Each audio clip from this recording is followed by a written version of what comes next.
सोचिए जरा, एक वीरान सुनसान अस्पताल, उसकी खामोशी में क्या क्या राज छिपे हो सकते हैं।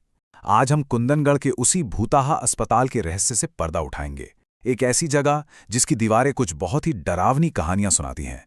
तो चलिए शुरू करते हैं ये खौफनाक सफर। तो कहानी की शुरुआत होती है डॉक्टर राघव के कुंदनगढ़ पहुंचने के साथ। वहां पहुंचते ही एक गांव वाला उन्हें डरी हुई कांपती हुई आवाज में एक चेतावनी देता है। वो कहता है, अस्पताल नहीं, मुर्दा घर है वो। जो वहां जाता है ना, मुर्दे से भी बुरी हालत हो जाती है उसकी। और यकीन मानिए, ये सिर्फ कोई कही सुनी बात नहीं थी, ये तो उस खौफ की पहली दस्तक थी जो उनका इंतजार कर रही थी। तो अब हम कहानी के पहले हिस्से में दाखिल होते हैं। अस्पताल का वो खौफनाक सन्नाटा। जगह है कुंदनगढ़ स्टेट हॉस्पिटल। रात एकदम सुनसान और ड्यूटी पर है सिर्फ एक नर्स, सुधा, बिल्कुल अकेली। आधी रात का वक्त है और इस गहरे सन्नाटे को चीरती हुई एक आवाज आती है। बंद पड़े कमरा नंबर 9 से किसी औरत के रोने की दर्द भरी आवाज। सुधा का तो दिल दहल जाता है। अरे, अस्पताल में तो कोई मरीज ही नहीं था, और वो कमरा, वो तो सालों से बंद पड़ा था। अब जैसे ही वो हिम्मत करके दरवाजे के पास पहुंचती है, रोने की आवाज एकदम से बंद हो जाती है और उसकी जगह दरवाजे पर अंदर से जोर जोर से पीटने की आवाजें आने लगती हैं। अब सुधा बुरी तरह डर जाती है और डॉक्टर राघव के केबिन की तरफ भागती है। तभी अचानक उसके सामने काले लिबादे में एक साया आकर खड़ा हो जाता है। और जब उस साये के चेहरे से वो लिबादा हटता है ना, सुधा की तो चीख निकल जाती है। क्योंकि वो कोई चेहरा था ही नहीं, वो तो बस राख से बनी एक धुंधली सी शक्ल थी। और जैसे ही सुधा चीखती है, वो चीज हवा में गायब हो जाती है। और बस यहीं से कहानी में पहला टकराव शुरू होता है। देखिए, एक तरफ तो है बुरी तरह डरी हुई सुधा, जो कह रही है मैंने अपनी आंखों से देखा, वो राख बनकर हवा में गायब हो गया। और दूसरी तरफ है हमारे प्रैक्टिकल डॉक्टर राघव, जो उसकी पूरी बात को, आप जानते हैं, थकान और डर का वहम बताकर टाल देते हैं। वो कहते हैं, अरे आसपास घना जंगल है, जरूर किसी जंगली जानवर की आवाज होगी, तुम थक गई हो। खैर, सुधा की चेतावनी को तो अनसुना कर दिया गया, लेकिन अस्पताल का वो भयानक रहस्य, वो अभी और भी गहरा होने वाला था। क्योंकि अगले ही दिन अस्पताल में पहला मरीज आता है और वो अपने साथ एक ऐसी पहेली लेकर आता है जो सबकी दुनिया हिलाकर रख देगी।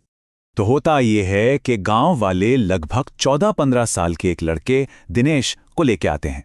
लड़का बेहोश है और उसका शरीर बड़े अजीब तरीके से नीला पड़ता जा रहा है। डॉक्टर राघव और डॉक्टर सृष्टि दोनों ही हैरान परेशान हैं। शरीर पर जहर का कोई निशान नहीं, किसी जानवर के काटने का कोई निशान नहीं। मतलब मेडिकल साइंस के पास उसकी इस हालत का कोई भी जवाब नहीं था। अब जब कोई भी टेस्ट, कोई भी जांच काम नहीं आई, तो डॉक्टरों ने फैसला किया कि दिनेश को रात भर ऑब्जर्वेशन में रखा जाए।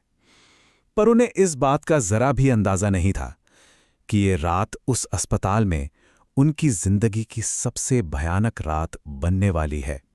और अब कहानी उस मोड़ पर आ जाती है जहां से सब कुछ बदल जाएगा। वार्ड के अंदर जो होने वाला था, उसके लिए कोई भी तैयार नहीं था। वो किसी के भी होश उड़ाने के लिए काफी था।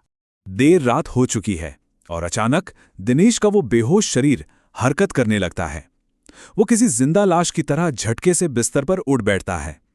वार्ड की लाइटें टिमटिमाने लगती हैं और उसकी आंखें, अरे बाप रे, उसकी आंखें पूरी की पूरी काली हो चुकी थीं।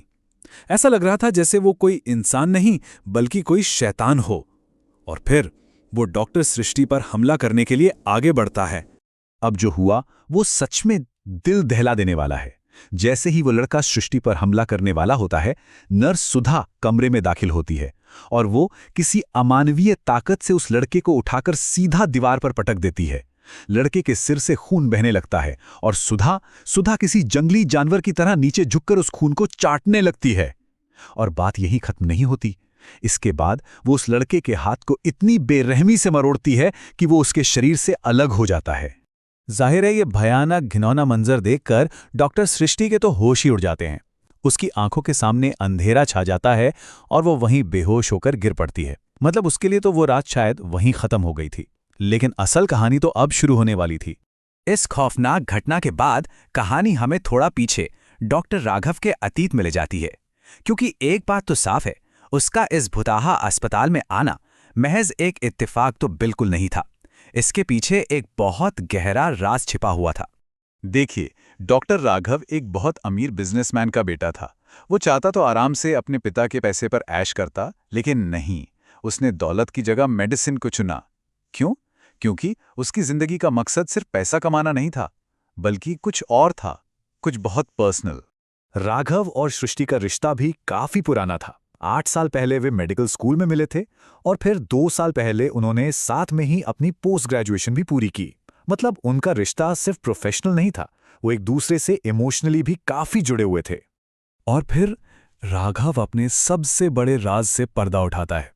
वो सृष्टि को बताता है, कहता है, बचपन से ही मुझे कुछ अजीब धुंधले सपने आते थे इसी अस्पताल के। मैं यहाँ सिर्फ नौकरी करने नहीं आया हूँ सृष्टि, मैं यहाँ अपने उन सवालों के जवाब ढूंढने आया हूँ। मतलब उसका यहाँ आना एक मिशन था। चलिए अब कहानी वापस आज की रात पर आती है। सिचुएशन क्या है? एक लड़के की लाश, एक गायब हो चुकी नर्स और 2 बुरी तरह डरे हुए डॉक्टर।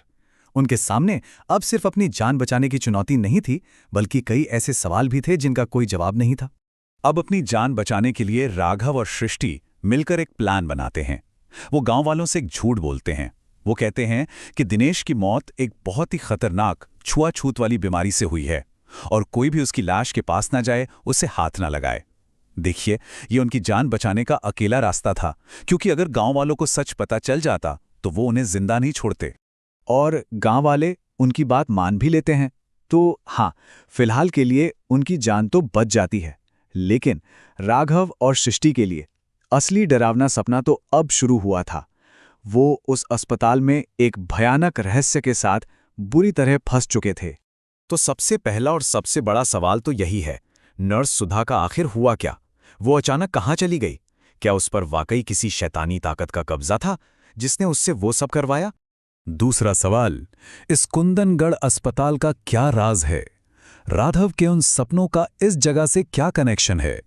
आखिर इस अस्पताल की दीवारों के पीछे कौन सा गहरा, पुराना और खौफनाक राज दफन है? और आखिर में सबसे जरूरी सवाल, क्या डॉक्टर राघव और डॉक्टर सृष्टि इस भूतहा अस्पताल से कभी जिंदा बाहर निकल भी पाएंगे? कहानी यहां खत्म नहीं हुई है, बल्कि एक और भी ज्यादा खौफनाक मोड़ पर आकर ठहर गई है।